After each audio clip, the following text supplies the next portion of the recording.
भारती जी reservation पर आए थे नौकरी में क्या?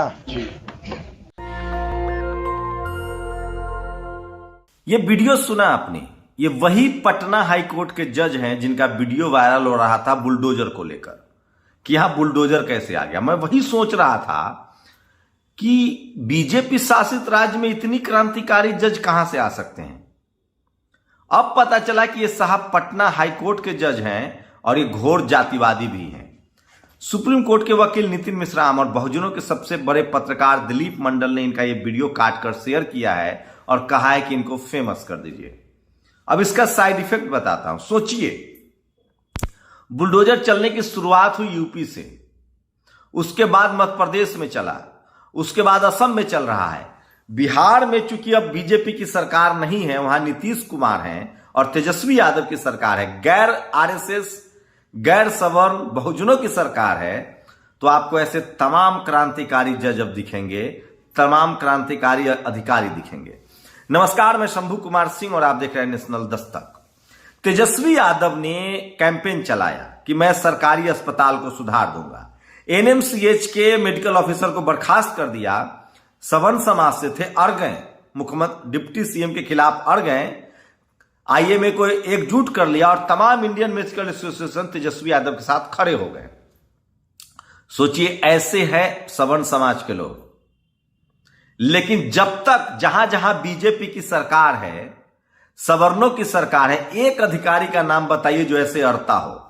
अब ये जो जज साहब है जिनका मैंने अभी आपको वीडियो सुनाया, ये पटना हाईकोर्ट के जज है। अभी इनका एक वीडियो वायरल हुआ बुलडोजर चलने को लेकर, इन्होंने दरोगा को हड़काया, पूरे देश ने अप्रिशिएट किया। अब पता चला कि ये पटना के हाईकोर्ट जज है। हम लोग को लग रहा था कि यूपी में ऐसा कोई जज आ गया, गुजरात में कोई ऐसा जज आ गया हाईकोर्ट में, चलो असम में कोई ऐसा जज आ गया, असम में तो किसी ने बोला भी था। मुझे लगा मध्य प्रदेश में ऐसा कोई जज आ गया। नहीं भैया, ये बिहार में ऐसा जज आया है जो सरेआम कोर्ट में एक शेड्यूल कास्ट के दरोगा को कहता है कि आरक्षण से आए हो, और फिर ठहाका लगता है। भारती जी रिजर्वेशन पर आए थे नौकरी में क्या? मैं इसलिए कह रहा हूं कि अभी बिहार में तमाम क्रांतिकारी जज अधिकारी आ जाएंगे और वो सब के सब सवर्ण समाज से होंगे। आपने देखा नहीं नीतीश कुमार की बैठक में कैसे कुर्सियां चली, और जो लोग कुर्सियां चला रहे थे, नारेबाजी कर रहे थे, नौकरी मांग रहे थे, वो सब के सब बीजेपी और आरएसएस के समर्थक निकले, जो बीजेपी की रैली में जाके मोदी मोदी मोदी कर रहे थे।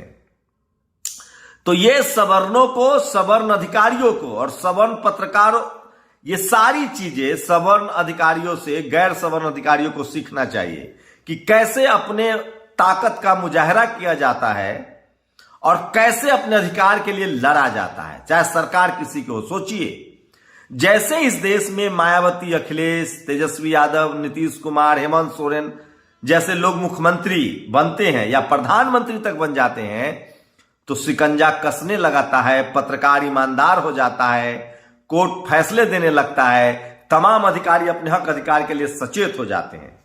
लेकिन जैसे ही आरएसएस और बीजेपी आ जाए, सबको सांप सूंघ जाता है। कोई ऐसा जज हाईकोर्ट का इलाहाबाद, लखनऊ बेंच में नहीं है, यूपी में नहीं बोल रहा है, कोई असम में नहीं बोल रहा है, कोई गुजरात में नहीं बोल रहा है, जस्टिस लोया पर कोई नहीं बोल रहा है, सुप्रीम कोर्ट में कोई नहीं बोल रहा है क्योंकि केंद्र की सरकार किसकी है, दिल्ली हाई कोर्ट में कोई नहीं बोल रहा है क्योंकि वहां किसकी यूनियन टेरिटरी है। ये तमाम सवर्ण जज हो या चपरासी हो या चीफ मिनिस्टर हो या चीफ जस्टिस हो, ये तभी सचेत होते हैं जब कोई गैर सवर्ण मुख्यमंत्री हो और गैर आरएसएस या गैर बीजेपी या गैर कांग्रेसी या गैर सवर्णों का दल हो।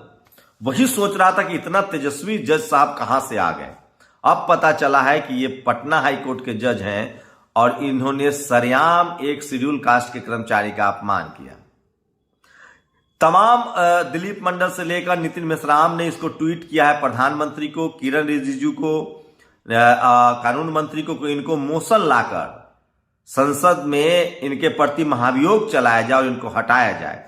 वेद प्रकाश ने लिखा है कि वो दरोगा तो रिजर्वेशन से आया था, आप भी कोलिजियम से आए हैं। तो अब बिहार सोचिए, ईडी ईमानदार हो गई है, हेमंत सोरेन पर कार्रवाई हो रही है। तो इस देश में एससी एसटी ओबीसी माइनॉरिटी के जब मुख्यमंत्री सीएम पीएम होंगे तो मीडिया ईमानदार हो जाती है, तमाम सिस्टम ईमानदार हो जाते हैं, तमाम न्यायपालिका फैसले देने लगती है। इस जातिवाद को समझिए आप। लालू यादव जी जब जेल में थे उन्होंने कहा था कि बहुत सर्दी लगती है, तो एक जज ने कहा था कि तबला बजाओ। महामहिम सुप्रीम कोर्ट, महामहिम राष्ट्रपति मुर्मू ने कहा कि कौन लोग जेलों में बंद है जज साहब, लेकिन एक जज सरेआम पूछता है कि आरक्षण से आए हो। मैं इसीलिए कह रहा हूं कि इस देश में जातिवाद की जड़ें बहुत गहरी है, और आप चपरासी होइए चाहे चीफ जस्टिस होइए, आप उससे निकल नहीं पाते। और इसीलिए डाइवर्सिटी का सिद्धांत लाया गया कि जब हर कम्युनिटी, हर सोसाइटी, हर कम्युनिटी, हर रिलीजन के लोग, हर जेंडर के लोग तमाम सिस्टम में बैठे होंगे तो न्याय होगा। आप सोचिए किस तरह की प्रतिक्रिया होती है। बात यही नहीं रुकता है, आप सोचिए। इस देश के गैर सवर्ण अधिकारियों से मैं पूछना चाहता हूं, कब तक आप लोग डरेंगे? गैर सवर्ण अधिकारी चपरासी हो या चीफ जस्टिस बनते हैं, एसपी हैं, डीएम हैं, मंत्री हैं, कब तक डरेंगे आप लोग? आपके समाज का हक अधिकार खत्म हो रहा है, उसकी वजह से देश कमजोर हो रहा है। आप कब बोलेंगे? सोचिए।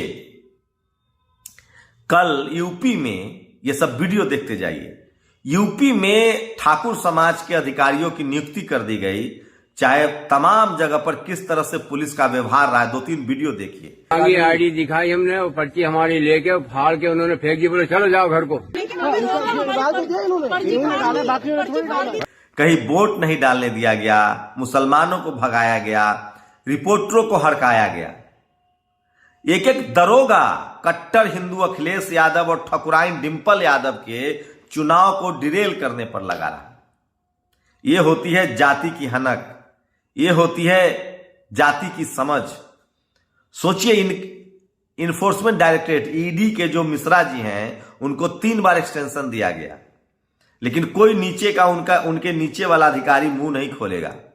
यह होता है उनकी सामाजिक समझ, और वो अपने कम्युनिटी के लिए, अपने हक अधिकार के लिए कितना सचेत हैं वो उसका आप अंदाजा लगा लीजिए।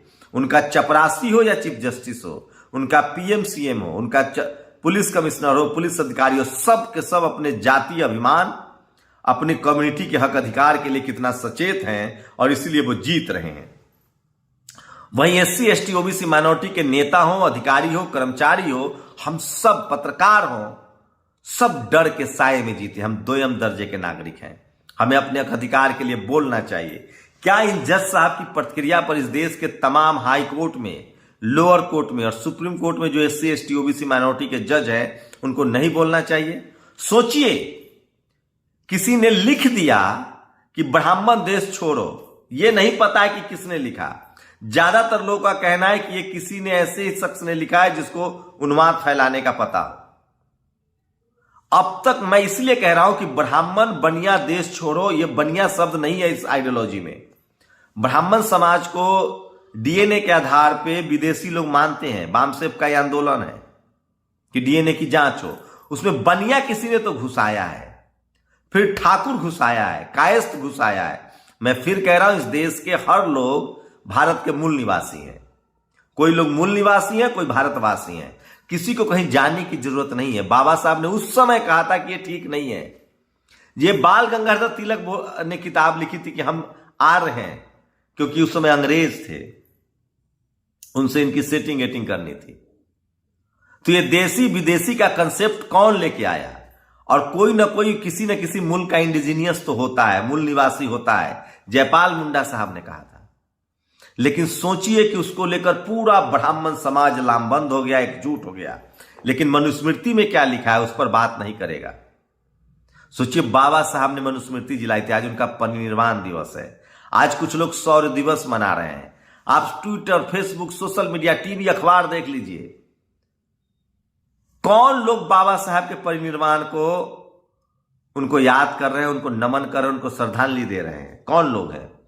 और बाबा साहब की मूर्तियां कौन तोड़ते हैं? इसलिए मैं कह रहा हूं, जब तक इस देश का एससी एसटी ओबीसी माइनॉरिटी नहीं जगेगा, अधिकारी हो, कर्मचारी हो, आम लोग हो, तब तक आप इसी तरह से कोर्ट से लेकर सड़क पर जलील होते रहेंगे। लिख लीजिए आप लोग। और बाबा साहब ने कहा है कि जिंदगी लंबी नहीं शानदार होनी चाहिए। मैं कहता हूं मुझे जलालत की मौत से अच्छा, जलालत की जिंदगी से अच्छा सम्मान की मौत चाहिए।